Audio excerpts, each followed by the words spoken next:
Buenos días, buenas tardes, buenas noches. De nuevo, ya en algo que se va haciendo habitual semana tras semana en el Rincón Conservador. Buenos días, Juan Iván, aquí en la Ciudad de México. Estamos en primavera, en el equinoccio de primavera, ¿se dice? Exactamente, donde el día es igual de largo que la noche en todas las partes del mundo. ¿Estoy bien?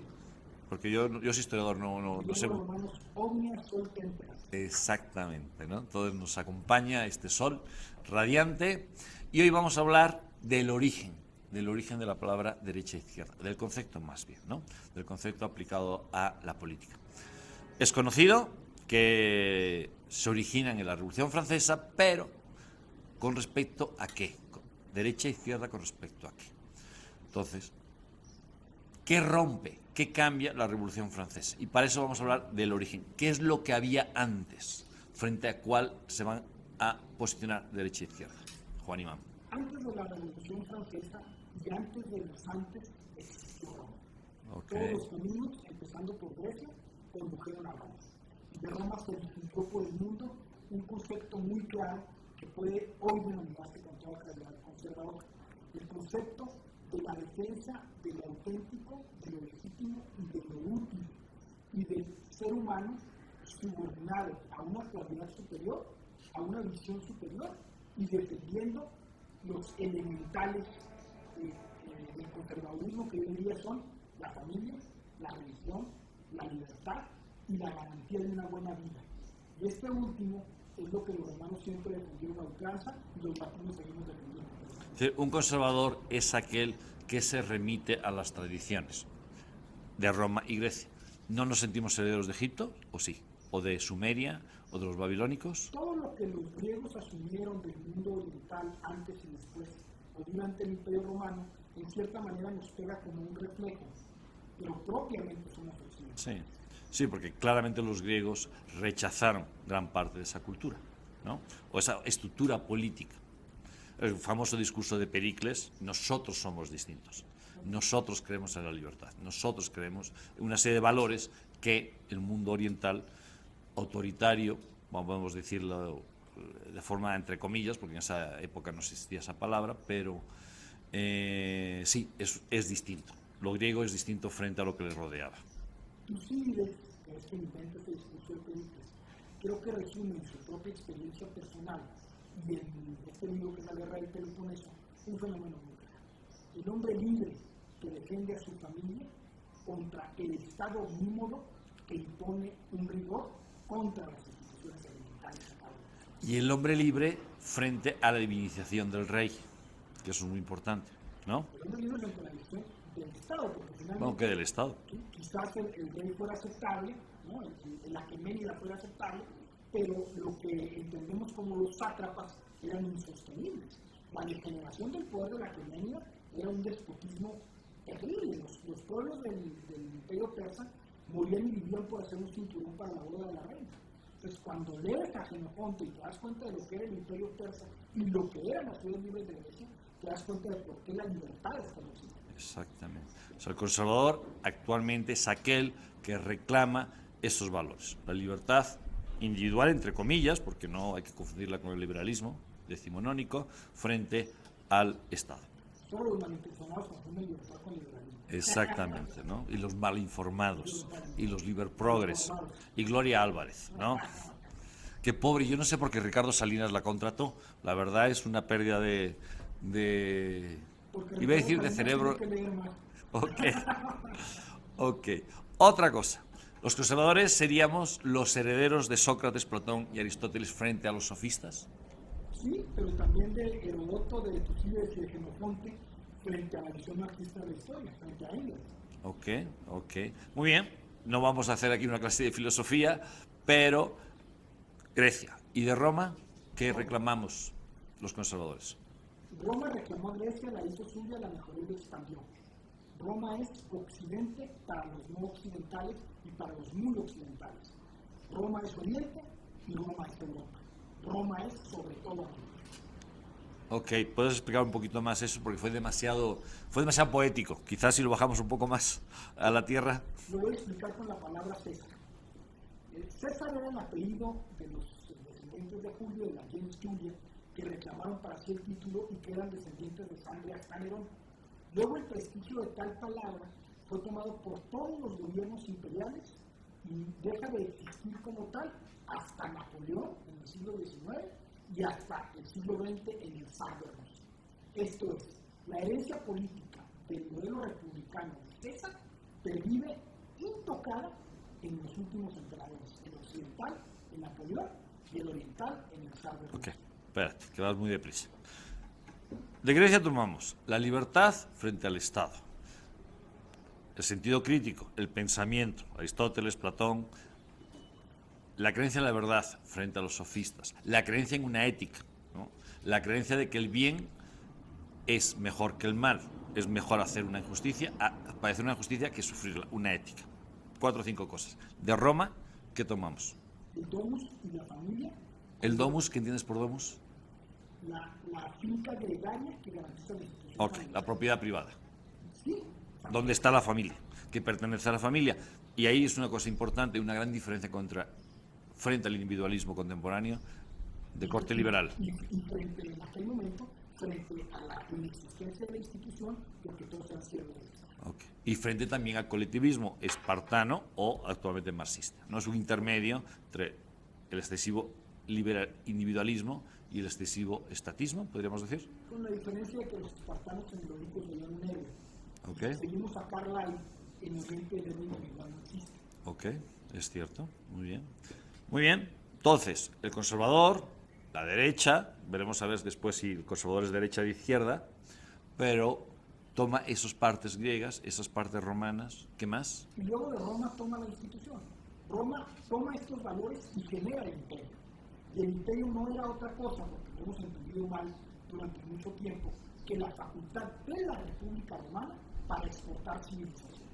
Cuando yo te daba legatos imperiales a un general que convertía en emperador, en este momento sacramente otorgaba los poderes de la civilización romana y le decía, civiliza al mundo.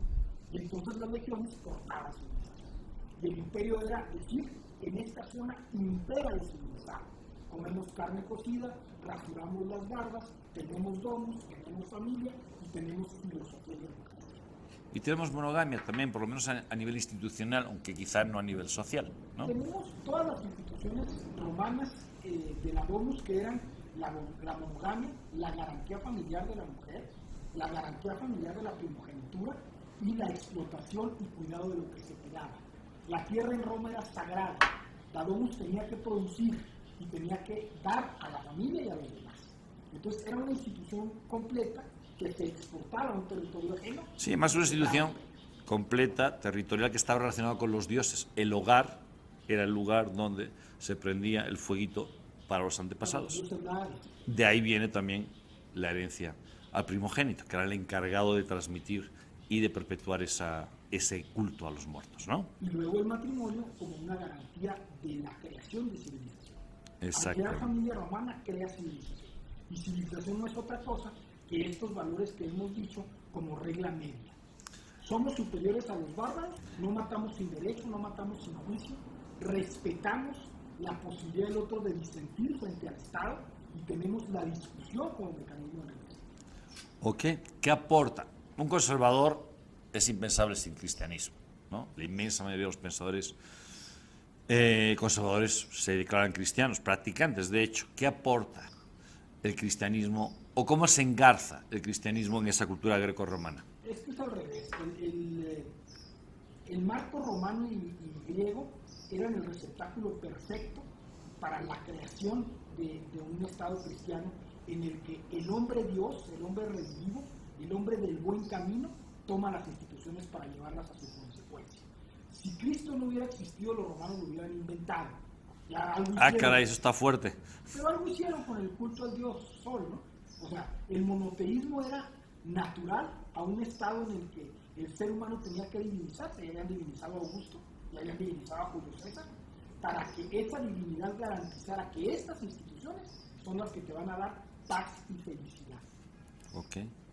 Entonces, el cristianismo es la religión idónea para un modelo previo que ya estaba establecido. Podríamos decir, siendo un poco agustinianos o mucho agustinianos, no sé si providencialista sería la palabra adecuada, que Dios, que pone reyes y quita reyes, permitió la generación grecorromana para que el cristianismo se engarzara, no incrustara, se engarzara en esa civilización. Grecia y Roma fueron la avanzada del cristianismo. Ok. ¿Qué aporta el cristianismo? ¿Qué novedad desde el punto de vista política? Bueno, que político, de distintos temas, ¿qué aporta el cristianismo a esa La consolidación del modelo, porque entonces ya no hay necesidad de generar un panteón politeísta, ya no hay necesidad de justificar la divinización del emperador, porque ya de suyo la superioridad filosófica y la superioridad religiosa del culto, a partir de ese momento católico romano, va a ser lo que sea la garantía de la civilización. En esa visión, ¿tú crees que los conservadores consideramos que la civilización occidental es superior al resto? Es muy políticamente incorrecto. No sé si sea superior, pero a nosotros nos ha funcionado. Y yo siempre contesto lo mismo.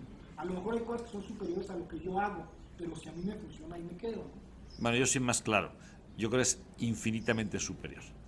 No sé si la palabra infinita es muy superior desde el punto de vista ético en otros aspectos. Pero ético, sí, pero el cuestionamiento es una civilización como la China, con 10.000 años autoproclamados de eficacia. Evidentemente tiene muchas cosas positivas, ¿no? Entonces me parece que es un modelo, pero no es nuestro. Yo siempre digo lo mismo, cuando yo fui a China siempre me di cuenta que me veía como un bárbaro salvaje, porque ellos a la edad de 14 años ya asumieron 5.000 años de tradición, ¿no? 15.000 ideogramas para escribir, una postura para sentarse, formas de masticar, determinadas formas de comer, formas de acomodar los muebles. Entonces es tan sofisticada que si no naces chino, jamás serás chino. Y Occidente es igual, es tan fundamental en la libertad, tan fundamental en el sacrificio, tan fundamental en el heroísmo, que estas instituciones solo son occidentales. Entonces, si el Feng Shui hace que yo tenga los muebles bien acomodados y eso me da superioridad, pues el sentido heroico de la sociedad, el sentido del sacrificio por los demás, el sentido de entregar lo mejor para poder trascender, pues también es superior, ¿no? Entonces, ¿de qué estamos hablando? El chino no tiene estos valores y yo no tengo el Feng Shui. Okay. Bueno, el valor de la misericordia, del perdón, etcétera, es muy superior al Feng Shui, sin despreciar al Feng Shui. Pero bueno, eso sería para otra plática. Ok, ¿qué más heredamos los conservadores? O más bien, ¿qué quisieron destruir los revolucionarios franceses? Grecia, Roma, cristianismo. El punto es este. Cuando yo dije con toda saña que el mismo César gobernó durante 1900 años, pues obviamente era algo que funcionaba. ¿Qué quisieron destruir? El orden. El ataque de los revolucionarios es la sustitución del caos por el orden. El orden solar contra el caos lunar. ¿Qué aporta la Edad Media, especialmente a las universidades, a esta visión conservadora? La estabilización del modelo, la garantía de que las instituciones y el ser humano pueden prevalecer y progresar en un estatus específico, y sobre todo aporta la preservación de la cultura grecorromana y su adaptación al medio bárbaro en el norte y greco. Verías, es típico que a los conservadores a la derecha, es típico, son medievales, sí, como peyorativo, como insulto. ¿Tú crees que el medioevo, la Edad Media, sea negativa para la humanidad? Yo creo que si estudias de la Edad Media te vas a dar cuenta de que era altamente positivo. El problema es que estamos comprando la tesis de descalificación liberal, ¿no? O sea, las instituciones medievales duraron tanto tiempo porque daban garantías productivas de libertad, de orden. Entonces, quien supone que los miembros de un feudo eran esclavos no entienden la Edad Media. Exactamente. Entonces, bueno, finalmente... La Edad Media se defiende sola, no necesita alguien para defenderla, pero quien lo sostenga pues habla de que más bien es ignorante o ideologizado. Yo suelo contar la Regine Pernot, que es una de las grandes medievalistas, no sé si ya falleció, en uno de los libritos porque es chiquito, ¿no? Que explica que es la Edad Media. Dice, había una conferencia detrás de Notre Dame que se titulaba ¿Hubo ciencia en la Edad Media? Y dice ella, y tuvo que pasar delante de Notre Dame. Y ese hombre que pasó pensó que era posible hacer eso sin ciencia, ¿no? Pero bien, justamente es pues por eso el mundo liberal el mundo de la Revolución Francesa quiere destruir toda esa riqueza porque quiere renovar. Entonces, la única manera de generar algo ex nihilo es decir que aquello anterior no sirve, ¿no? La denostación. Eres medieval como ignorante, cosa que es absurda. Pueril. El Renacimiento. ¿Qué aporta el Renacimiento al conservadurismo? ¿Los conservadores reclamarían el Renacimiento como algo propiamente suyo o como algo que les quitó su civilización o que les fue alejando de la civilización? Como en toda familia, el Renacimiento tuvo consecuencias negativas y consecuencias positivas. Lo que de positivo y reclamamos los conservadores del Renacimiento es que permitió la reobservación de toda la literatura clásica al lente de la ciencia moderna. Entonces, digamos, pues, Cosme de Médicis o los grandes hombres del Renacimiento que financiaron a genios como Leonardo pudieron facilitar con la economía postmedieval el resurgimiento de las instituciones romanas y con ello la... Con el nacimiento del capitalismo, podríamos hablar ya. Pues del mercantilismo, En Venecia. del mercantilismo, sí. Sí. Venecia, Génova, los Países Bajos, ¿no? Pero sí el mercantilismo como una forma de intercambio consumidor. Ok. Protestantismo. El conservador, voy a hablar del conservador hispanoamericano, el español y el hispanoamericano, ¿podría reclamar al protestantismo como su herencia o por lo contrario lo vería como algo que alejó a la sociedad de aquello que amaba? Grecia, Roma, cristianismo, mundo medieval. Yo creo que el protestantismo no alejó a la sociedad de Grecia y de Roma, por ejemplo, Washington, Grecia y Roma, pero creo que sí le aportó un elemento propiamente germánico, barbárico, al modelo, que retrocedió, digamos, hasta el siglo VIII, antes del pacto carolingio con la Iglesia romana, y de ahí partió en una visión cristiana, distinta a la hispánico-latina que imperaba. Rompieron más con Roma que con Grecia, aunque no rompieron tampoco con Roma, y hay cosas muy reivindicables del protestantismo. ¿Cómo qué? La defensa de los valores, la defensa de la familia, la consolidación del capitalismo, ahí sí dependiente del mercantilismo. ¿Estáis de acuerdo con Weber? Sí. ¿Con el protestantismo o el puritanismo especialmente es el origen del capitalismo? Sí, o sea, yo creo que el capitalismo surge del arrojo holandés y del Banco Británico. Creo que esa doble institución que paradójicamente se da bajo los Estuardo, digamos, con un reino criptocatólico, ¿no? Va a permitir la consolidación de un nuevo modelo occidental. Creo que la Grecia y Roma católica perviven hacia el Sacro Imperio, hacia el Imperio Español, y la Grecia protestante, la Grecia y Roma protestantes surgen a partir del pacto holandés-británico. Ok. Protestantismo, liberalismo, protestantismo. ¿Qué pasa con la filosofía moderna a partir de Descartes? Bueno, incluso con Lutero, ¿no? Lutero, Descartes, Spinoza, Rousseau. Se somete a una visión que la redimensiona y le quita buena parte de sus cosas positivas, porque empiezan con una negativa evidente de las bondades del orden y empiezan con un caos que va a ir creciendo y va a ir apoderándose de muchas de estas instituciones. Si bien quizás Lutero repudiaría en lo que se convirtió en muchas de las instituciones que actualmente dicen descender de él, cierto es que la destrucción del orden romano al interior de la Iglesia y el interior del protestantismo generaron la semilla de un libertinaje que no se contuvo ni entonces ni ahora. Fíjate que yo sí creo que hay muchos conservadurismos, ¿no? Pero yo sí creo que difícilmente se puede generar un conservadurismo sano. Si es posible, que yo también tengo mis dudas de que el conservadurismo signifique algo. Es increíble que diga yo esto, habiendo generado este programa. Ya no sé si soy de los vuestros, ¿no? Lo estoy en contra.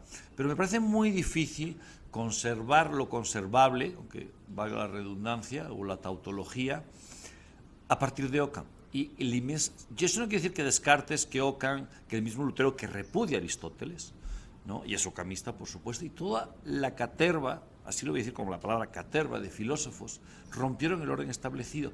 Y, sin embargo, tenemos una muy buena tradición, especialmente hispana, que es la Escuela de Salamanca, que ahí yo creo que tendremos algún programa sobre este tema. El liberalismo hispano me parece que es mucho más adecuado, mucho más sano y mucho más cercano al mundo greco-romano.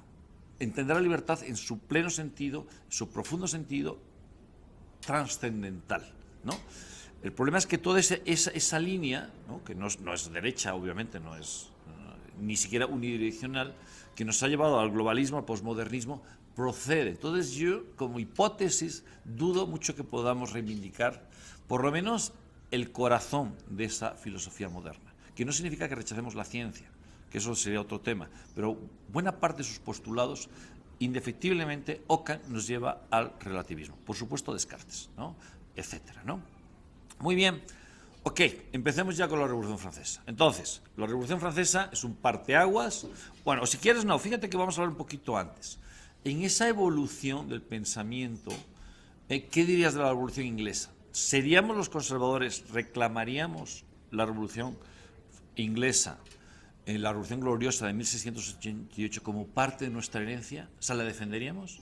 Pues si nos gusta Burke, tenemos que defenderla. Ok. La Revolución Gloriosa es el punto claro en que vamos a encontrar el choque del criptocatolicismo que permanece en los Tories y presume sostenerse contra un protestantismo radical que había sido esbozado por el puritanismo y por Cromwell, y una tercera fuerza que todavía subsiste con mucha presencia, que es el catolicismo inglés. Ok. Francia me parece que es el actor fundamental. El catolicismo francés, muy matizado por la ascendencia navarra-borbónica protestante, es el catolicismo de los Estuardos, no es el catolicismo español. Y esto es importante porque en la visión política del Imperio Español era más favorable una reina como Isabel que un rey como Jacobo, ¿no? Okay. En esa misma lógica, las resistencias internas del puritanismo reivindican algo crítico, que es la clase media. El puritanismo es un defensor de la nueva clase media que viabiliza el diputado porque les da propiedad privada. Entonces la lucha económica toma un estandarte religioso. Cuando los puritanos son expulsados y vuelven los Estuardo propiamente al poder con Carlos II, vas a poderte dar cuenta de que es una reducción de las capacidades económicas de Inglaterra que se traslada a Estados Unidos. Ok, Juan Iván. Entonces, para concretar, porque como gran intelectual que eres, te vas un poquito, el conservador podría reclamar la Revolución Gloriosa en cuanto que es el Parlamento el que corta o aminora los poderes del rey en ir a la guerra y relaciones internacionales. Exige el Parlamento esas condiciones para que el rey vuelva. ¿Es así? Y más importante, las concesiones coloniales ulteriores van a estar reguladas por una ley parlamentaria que acota las facultades. Entonces, las 13 colonias, acota las facultades reales. Las facultades del rey y amplía las facultades del Estado.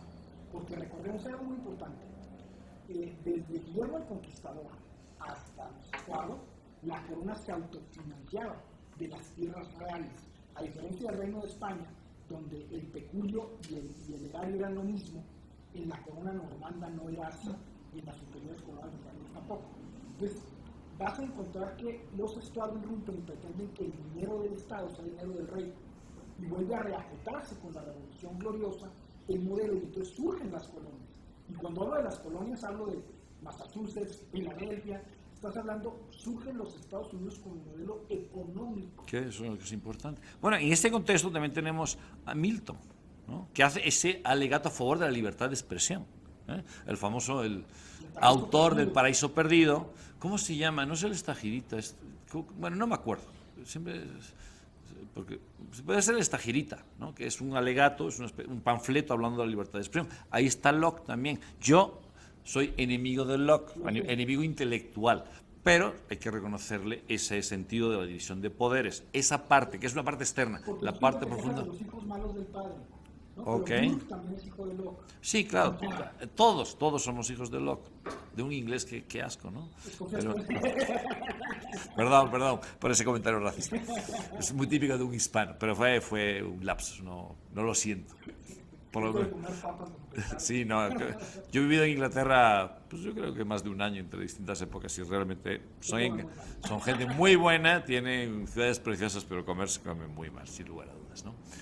Ok, bueno, la Revolución Gloriosa, los conservadores hispanos, españoles, hispanoamericanos. Yo llamaría como conservador hispano de la Revolución Gloriosa, que finalmente hubo un modelo práctico en que el ciudadano privado y el Estado monárquico conviven para producir el dinero. Me parece que eso es muy reivindicable y que también la propia fuerza del rey equilibra la sobreexplotación. Okay. Creo que es un capitalismo sano el que es. Okay. ¿Qué podría reclamar un conservador hispanoamericano de la revolución, si queremos llamarla la revolución, no me importa, norteamericana? Podría reclamar para sí que se volvió a expandir Occidente a regiones que ya no estaba expandido a través de un modelo mucho más libertario que el británico. Modelo, a ver, explica un poco, más libertario que el británico, a ver, explica eso. Digamos que el imperio romano norteamericano, por llamarlo de algún modo en esta tesis que hemos venido desarrollando, vuelve a exportar civilización. Lo hace con enorme eficiencia, me parece que Hollywood es una herramienta muy capaz de lograr exportar civilización. Era. ¿No? Bueno, mal manejada. Okay. O sea, la herramienta sigue siendo buena. Lo digo porque está disminuyendo su capacidad, sí, su influencia, mejor dicho, ¿no? Porque han usado mala herramienta, pero puedan no reducirse. El punto es, estas herramientas de la expansión de la civilización occidental llevadas a los Estados Unidos también han hecho Occidente. No el Occidente que los hispanos añoramos, pero un Occidente bastante vinculado a Roma y que tiene muchos de los valores que reivindicamos. O sea, no podemos negar que el Imperio Británico y el Imperio Norteamericano son Occidente. Sí, claro, una vertiente fundamental, sin duda. Concretando, ¿qué aportaría la Revolución Norteamericana al conservadurismo hispanoamericano actualmente? Que ha preservado lo romano y que ha permitido la no extinción del modelo. Porque en manos hispánicas, digamos del siglo XVIII para acá, Occidente ya se había extinguido frente a las fuerzas reales de la opresión oriental. Son los ingleses y los norteamericanos que contuvieron el Islam, los que contuvieron la enorme expansión de los Ares. O sea, es esa vertiente occidental la que ha permitido que el occidente hispánico sobreviva y perviva. Okay. Bueno, primero fue España frente a los islámicos, pero entendemos. Ok, muy bien, entremos ya a la Revolución Francesa. El origen del concepto de derecha-izquierda tal como lo entendemos hoy. Para aquellos que no lo sepan, que supongo que la mayoría lo saben, hay una revolución y finalmente se decide, se presenta ante los Estados Generales, bueno, ya no eran Estados Generales, la Asamblea Nacional, lo que después será Convención y demás, la posibilidad de ajusticiar al rey sí o no. A la derecha del Parlamento estarían los girondinos, monárquicos, votaron que no. A la izquierda están los jacobinos que votaron que sí, y en el centro la llanura. De ahí surge. Muy bien. Como sabemos, triunfó la izquierda. El rey fue ajusticiado. ¿Qué rechaza los jacobinos? ¿Qué son? Bueno, primero que rechaza, entendemos que todo lo anterior, todo lo que hemos dicho, esa visión de lo que reclamaríamos los conservadores, el jacobino triunfante que acaba con la monarquía, ¿rechaza todo o se queda con algo? El cordelier más a la izquierda que el jacobino lo rechaza todo. El jacobino reivindica las instituciones monárquicas a grado de que en el seno de los jacobinos se discutió la preservación de una monarquía constitucional tipo británica, que era el modelo que preponderaba. Sin embargo, la figura de Robespierre es la que, a través del Comité de Salud Pública, impone, y esto es muy importante, un modelo republicano de gobierno opuesto a la monarquía. Entonces, nunca resolvió la Convención Nacional, sino hasta tiempos del directorio, cuál era el modelo de gobierno adecuado. Era todavía la convulsión del adolescente que se rebela y mata al padre. Y para consolidarse tienen que matar al padre. Pero la idea que los jacobinos fueran ultraizquierdistas, pues no, porque digamos que el propio Robespierre... Para acotar, porque vamos a ver en los siguientes programas la izquierda y la derecha según lo económico, según lo social y según la visión de patriotismo e internacionalismo. En lo social, ¿sí podemos definir al jacobino de izquierda, el originario de izquierda, hasta el día de hoy? Pues no lo sé, porque el jacobino emblemático es Fouché, pero no sirviendo a Napoleón. Yo creo que el jacobino es una explosión de coyuntura. No lo veo que derive en el marxismo.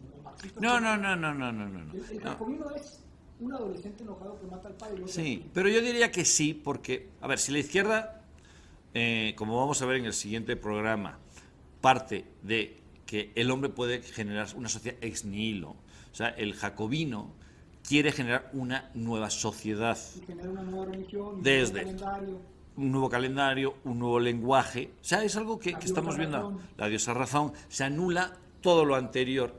Por eso el jacobinismo, o sea, voy a citar de nuevo a Agustín Laje, y creo que es cierto, la izquierda y la derecha a nivel popular se define por lo social, no por lo económico, de tal manera que un liber progre podía ser de izquierdas. Pero bueno, entonces, el jacobinismo, al generar una nueva sociedad donde se anula fundamentalmente la religión y la monarquía, se sigue manteniendo la familia, todavía no se lleva a lo que posteriormente sea, pero anula los fundamentos de más de 2000 años de cristianismo, casi, pero también de miles de años de monarquía. Esto ya no sirve, ¿no? Entonces se genera una nueva sociedad, un nuevo lenguaje, unas nuevas fiestas, un nuevo todo, o casi todo. El ataque fundamental es a la religión.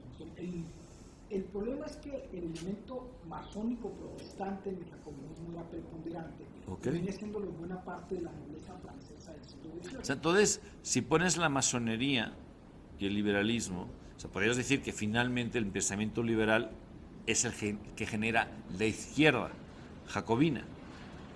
Eso podría sonar un poco raro. Sí, pero no lo veo como un elemento antimonárquico. Intelectualmente tenemos que utilizar un lenguaje adecuado. Okay. El jacobinismo no es antimonárquico, es anticatólico. Eso es lo primero que tenemos que entender. Bueno, pero finalmente acabó con la monarquía. Pero no como su objetivo principal, porque luego la restituyó. Entonces, Juan Iván, para concretar, ¿no?, si el jacobinismo, los jacobinos, junto con los cordeliers, son el origen de la izquierda, si lleváramos los conceptos actuales de izquierda y derecha, de izquierda económica, izquierda social e izquierda con respecto a patriotismo e internacionalismo, ¿dónde estarían los jacobinos? En los tres rubros. En el centro derecha. ¿Pasarían al centro derecha actualmente? Claro, okay. Porque defendían el patriotismo. Ok, frente, es decir, serían patrioteros o patrióticos, que diríamos, entonces estarían en la derecha, porque después la izquierda fue internacionalista, con Marx y demás. Ok, en lo económico. Defendían el capitalismo. Defenderían, pero si fueron centralistas los jacobinos, ¿no? El pequeño ejercicio político que tuvieron en el poder con Robespierre nunca cambió las instituciones económicas porque no tuvo tiempo. Bueno, ok, pero en su idea sí era un Estado fuerte, centralista. Era un Estado centralista en lo político, pero no en lo económico. No en lo económico. La defensa de la burguesía era la parte fundamental del jacobinismo. El respeto a la pequeña propiedad privada frente al gran ferro. Entonces podríamos decir, fueron centralistas, claro.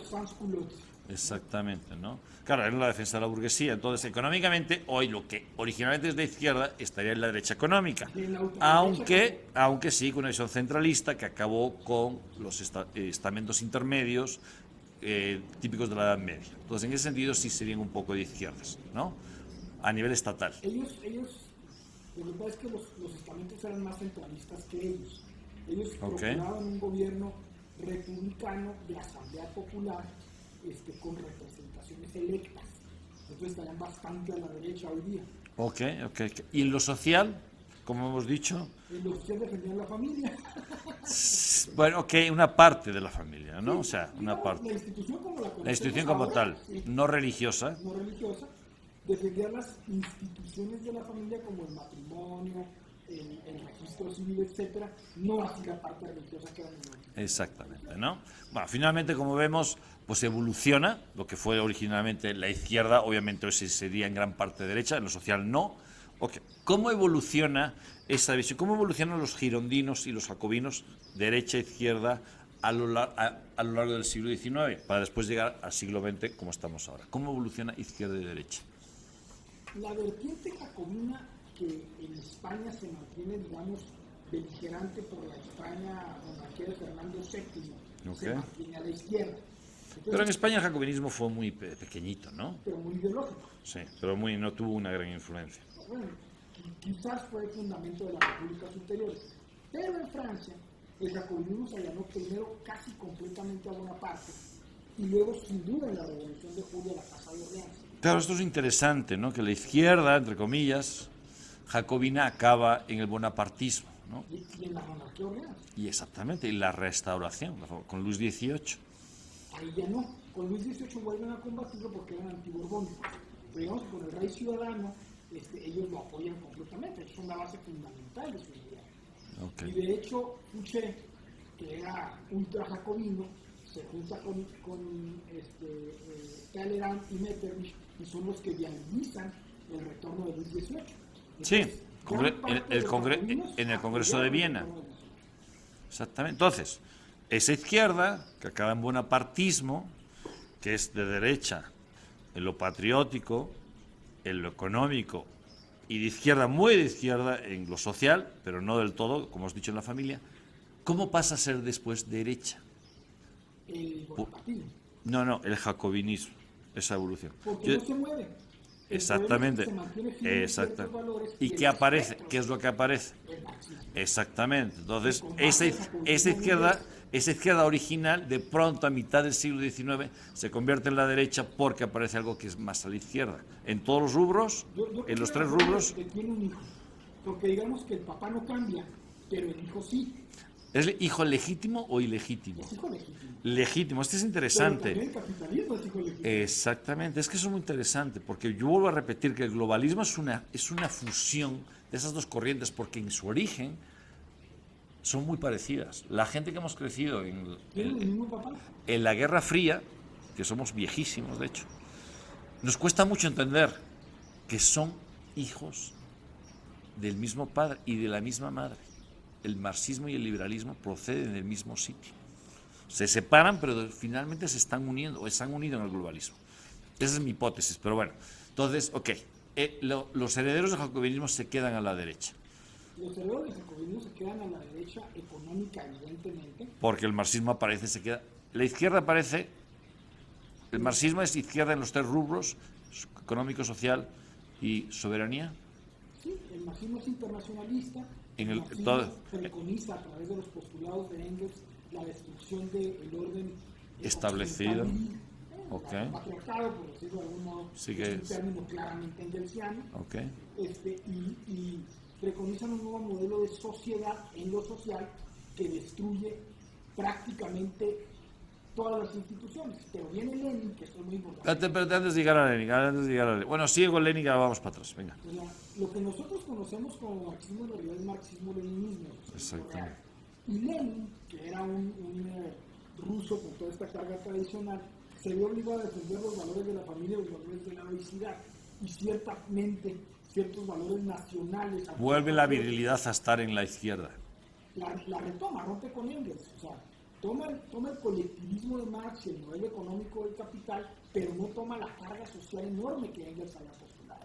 Entonces el socialismo real o marxismo-leninismo tiene un feminismo muy moderado que celebra a la mujer, pero no le da el control de la sociedad. Exacto. Ok, pero antes de llegar a eso, a mitad del siglo XIX, los herederos jacobinos tienen los liberales. Claro, hay otra corriente liberal anglosajona, que podemos decir que se funde con la continental o francesa, también española, italiana, muy relacionada con la masonería, y ahí estaríamos de esta parte del mundo en América muy parecidos, liberales económicos, etcétera, ¿no? Ahora aparecen nuevos grupos, o surgen, que serían, para mí, los conservadores y los tradicionalistas. Los conservadores se separan y los tradicionalistas reclaman.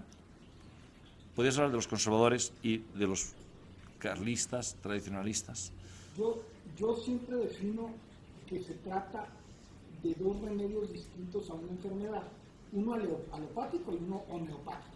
Okay. El alopático frontalmente combate el origen de la enfermedad y el homeopático potencia la enfermedad para que las O sea, defensas... la medicina tradicional que quiere acabar con el cáncer del liberalismo y marxismo sería el tradicionalismo. Hay que acabar radicalmente, hay que volver a la monarquía, no absoluta, sino a la monarquía medieval con una enorme, iba a decir separación de poderes, pero no es la palabra, fracturación de poderes. Las universidades, los estamentos, los gremios y demás. Y las amputaciones serían de tal tamaño que viabilizaría el cuerpo. Exactamente. Y una gran relación con la Iglesia. Y una... También los conservadores, o sea, yo creo que el elemento católico es lo suficientemente laxo como para no entrar en ideologías. Okay. Se mantiene bastante transversal en los grupos que defienden sus valores, ¿no? La Iglesia siempre está dispuesta a adoptar a quien defienda los valores del cristianismo. Totalmente. Ok, pues ya tenemos cuatro. ¿Y qué serían los conservadores? Que es supuestamente donde nosotros estaríamos. Son los homeopáticos, son los que decimos hay que elevar las contradicciones a la observación de la sociedad para que los anticuerpos surjan. La homeopatía finalmente es una mecánica médica en la que tú elevas el mal para que las reacciones del cuerpo lo dominen. Entonces los conservadores lo que queremos es, como los estamos haciendo, volver visible el mal para que los anticuerpos de la sociedad lo reestablezcan. O sea, el conservadurismo, en este caso, aceptaría poco a poco la democracia liberal, o muchos conceptos de la democracia liberal, pero a la vez rechazaría otras cosas. Los tradicionalistas dicen que los conservadores somos simplemente liberales a cámara lenta. ¿Estarás de acuerdo con esa definición? No, los conservadores aceptamos la realidad, no podemos omitirla, no estamos en el siglo XVII. Si hay máquina de tiempo, el tradicionalismo funciona. Me refiero al tradicionalismo político, ¿no? Sí. Si hay máquina de tiempo, el tradicionalismo funciona, pero no hay máquina de tiempo. Entonces, como estamos en una realidad dada... O sea, no podemos volver a una monarquía muy relacionada en trono y altar, donde el rey... Sería ridículo. Sería ridículo, exactamente. El conservador rechazaría eso. No lo rechaza, simplemente no lo ve. El conservador no se mete en debates que no existen. Sí, como O sea, dices, si es bonito. vamos a debatir si un marciano nos va a gobernar. Es bonito como poesía, pero ¿cuál como monarquía? literatura, pero no como movimiento político real, ¿no? O sea, un movimiento conservador tiene que modificar la realidad en base a lo que tiene enfrente, no a una teoría abstracta. El error del tradicionalismo es que quiere utilizar remedios antiguos para males actuales. Exactamente, yo lo veo de la misma manera. Muy bien, entonces la tradición conservadora, pues en nuestro caso es Lucas Alamán, en Francia de Maistre y de Bonal, exactamente, ¿no? Bure, por supuesto, ¿no? Que es que el conservadurismo anglosajón es menos beligerante porque la tradición parlamentaria inglesa fue más lenta, no hubo esa gran revolución. Sí, es cierto, pero en su origen, pues como ya tenían gran parte ganado en el Parlamento, pues no, y nunca se tuvieron que enfrentar a una revolución francesa, ¿no? Menéndez Pelayo, en el caso de España, Donoso Cortés, Jaime Balmes, ¿no? Entonces hay una serie de corrientes que es justamente para lo que se crea este rincón conservador, esas figuras, volverlas y darlas a conocer, ¿no? Pero vamos a Björk. ¿Qué es lo importante de Björk? Que la Inglaterra protestante se enfrenta a la Francia napoleónica. Y entonces el gobierno de Peter Howe procura otorgar el beneficio de la duda al régimen bonapartista. Okay. Y Björk, a pesar de ser un juez, a pesar de ser del partido de Pitt, se niega a esta apertura porque se da cuenta que los intereses continentales y transeuropeos de Inglaterra, geopolíticos, se van a oponer a la Europa continental, que es un fenómeno no ideológico, o al menos no ideológico evidentemente. Entonces aprovecha esta inercia no ideológica para enfrentar al bonapartismo y para crear una tesis en realidad originalmente liberal que se va convirtiendo en conservadora paulatinamente, porque lo que adopta es defensa de instituciones creadas. Y cuando tú defiendes una institución creada y la sociedad se moviliza, pues la institución se preserva. Entonces los conservadores pueden convertirse de liberales a conservadores en cualquier etapa cuando deciden preservar algo como útil. O sea, el liberal de hoy puede ser el conservador de mañana si declara que una mecánica específica o una institución es útil, porque el que promueve el caos va a querer destruir todo lo útil. El enemigo del orden es el caos, y es lo que tenemos que entender. El revolucionario marxista ultraliberal no es tal.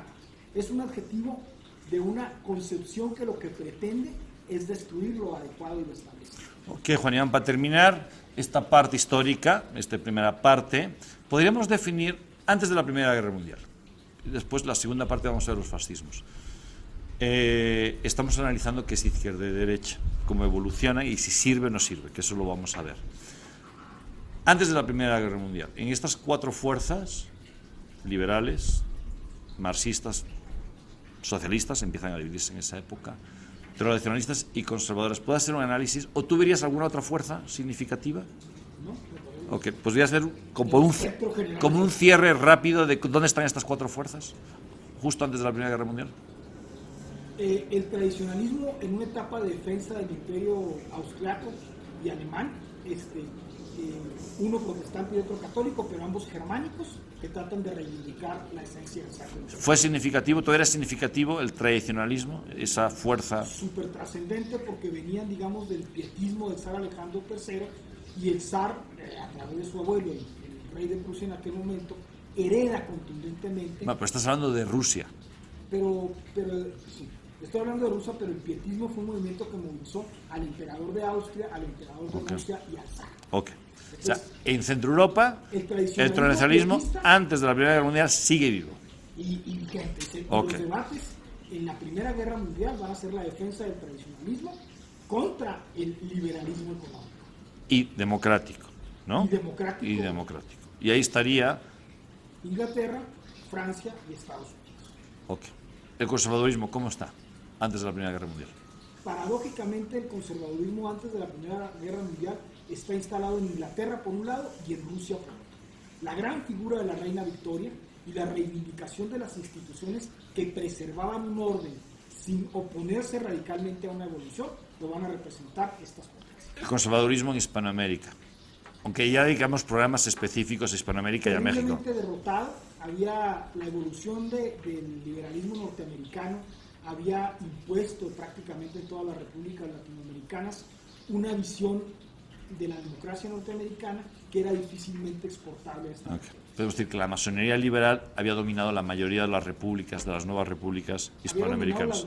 Los gobiernos, sin destruir las instituciones tradicionalistas y conservadoras que se preservaban en la clase media y en el catolicismo popular. Ok. Marxismo-socialismo, antes de la Primera Guerra Mundial. Una enorme difusión ideológica. Los protohombres del marxismo y del anarquismo habían llegado a la etapa revolucionaria plena. El mundo estaba convulso. En Rusia habían tenido una manifestación importante pero relativa, pero en Alemania habían prácticamente tomado el poder. O sea, te vas a encontrar a un Kaiser enfrentando las profundas divisiones marxistas y una represión de Bismarck sobre estos grupos dramática, y lo mismo había sucedido ya en Francia y empezaba a suceder en España. Bueno, y ahí podríamos hablar de la incipiente escisión entre comunistas o socialistas científicos y los socialdemócratas. Bernstein. Todos eran marxistas y no aparecía Lenin como fuerza ideológica, solo como fuerza política. Bueno, y aparece poco después de la Primera Guerra Mundial, es cuando se separa, ¿no? La Segunda Internacional, Segunda y Media, Tercera, o la Segunda y Media, Tercera, se divide el mundo socialista del mundo comunista. Y anarquista. Aunque el anarquismo, sí, también tenía fuerza. El gran triunfador, el liberalismo democrático. El liberalismo democrático vence a las águilas, vence a las coronas. Acaba imperiales, con el tradicionalismo. Erradica el tradicionalismo a una esquina inoperante y profundiza en el conservadurismo, paradójicamente, porque como Inglaterra es parte del triunfo y la corona británica impulsaba un conservadurismo racional, surgen fuerzas liberal-democráticas que defienden instituciones conservadoras. Entonces también se matiza, porque la vertiente norteamericana británica no sirve para la Alemania derrotada, por eso la gran bronca de una república de Weimar dirigida por Hindenburg, que va a traer como consecuencia el fascismo, y el comunismo, que es otro terrible error de la operación del Kaiser y de los Estados Unidos. Entonces, como verás, si bien la democracia triunfa en las armas, no puede hacer que la alcancen ideológicamente y genera mezclas y Frankensteins espantosos en la Europa Central. Exactamente. No se diga en España. ¿No? Vamos a ver. O sea, tenemos un éxito bastante fuerte de liberalismo económico, social, político en gran parte, en Inglaterra, en Estados Unidos, en parte en Italia, en parte en Holanda, sí, y en parte en Hispanoamérica, ¿no? Es una mezcla, pero bueno, justamente ese es el conservadurismo y el tradicionalismo se mantienen vigentes. Sí, se mantienen. En Estados Unidos y en Inglaterra no existen. Exactamente. Sí, es que justamente es que el liberalismo en Estados Unidos finalmente va a converger con el conservadurismo, pero eso es otra cosa que veremos más. Y siempre coexistieron. O sea, el problema es que el tradicionalismo no jugaba en la cultura nuestra. Exactamente. Muy bien, pues muchísimas gracias. Terminamos este primer programa de análisis de derechas e izquierdas, conservadurismo, progresismo a lo largo de la historia. Síganos, difúndanos, por favor, si les gusta. Esperamos sus comentarios, sus críticas serán bienvenidas. Estamos acostumbrados a ellas de toda la vida, desde que somos chiquitos. Eso de ser de derecha siempre está muy mal visto, ¿verdad? Tenemos la piel dura, nos pueden llamar fachas. No nos importa lo que nos llamen. Síganos y les esperamos al siguiente programa. Gracias, buenas tardes, buenas noches, buenos días. Gracias, Juan Iván.